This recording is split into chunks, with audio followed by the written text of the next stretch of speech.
15,000 વર્ષ પહેલા આજના મહારાષ્ટ્રના નંદુરબાર જિલ્લો ના સાતપુડા પર્વતીય પ્રદેશમાં આદિવાસી રાજાઓનું એક રાજ્ય હતું. તેને દાબ કહેવામાં આવતું હતું. આજે પણ તે વિસ્તાર હેલુડાબ ના નામથી ઓળખાય છે.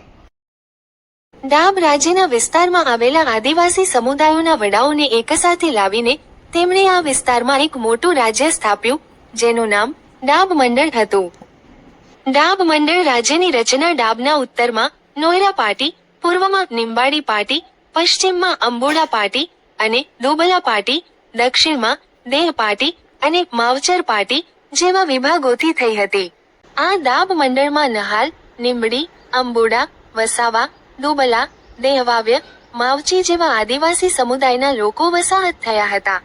યાહામોગી દાબ મંડળના માવચર પાર્ટી જનજાતિ નામના એક શ્રીમંત આદિવાસી ખેડૂતની 7 પુત્રીઓમાં ચોથી પુત્રી હતી અને ખૂબ જ સુંદર હતી. યાહામોગીના માતા પિતાનું નામ પંગ્યવાંચી અને રેલંકેલા દેવી છે. તેની અજોડ સુંદરતાને કારણે લોકો મોટી બહેનોને બદલે યાહામોગી સાથે લગ્ન કરવાની વાત કરે છે. મોટી બહેનો માને છે કે યાહામોગીના કારણે તેમના લગ્ન નથી થઈ રહ્યા. તેથી એક દિવસ યાહામોગી અચાનક તેના માતા પિતાનું ઘર છોડીને ગાઢ જંગલોમાંથી ઉત્તર તરફ ગઈ. તે સમયે તે વિસ્તારમાં ભયંકર દુકાળ પડ્યો હતો. વરસાદના અભાવે પાક ઉગ્યો ન હતો. લોકોને અનાજ મેળવવાનું મુશ્કેલ બન્યું હતું. તેઓ જંગલમાંથી કંદ ખાઈને જીવવા માટે મજબૂર થયા હતા. લોકો કંદ અને મૂળની શોધમાં જંગલોમાં જૂથોમાં ભટકતા હતા.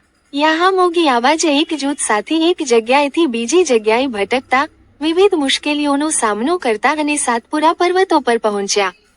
આ દુકાળ 12 વર્ષ સુધી ચાલ્યો, જેના કારણે જંગલમાં રહેલા કંદ અને મૂળ પણ નાશ પામ્યા. યાહામોગી ડાબના જંગલોમાં એક ઝાડ નીચે ભૂખી સૂઈ રહી હતી.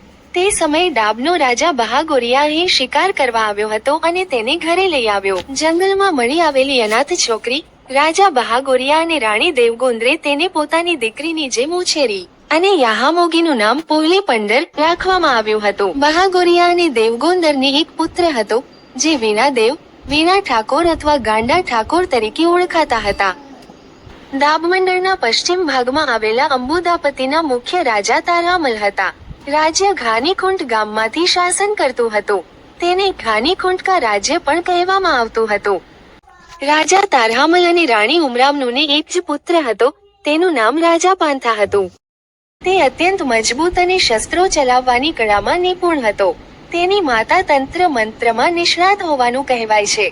તેણીએ સ્વ બચાવ માટે રાજા પંથાને આ કળા શીખવી હતી. રાજા પંથા અને વીણા ઠાકોર ગાઢ મિત્રો હતા. એકબીજાના સાળા અને ગાઢ મિત્રો હોવાથી તેઓ બેની-એ-જહાં તરીકે ઓળખાતા હતા.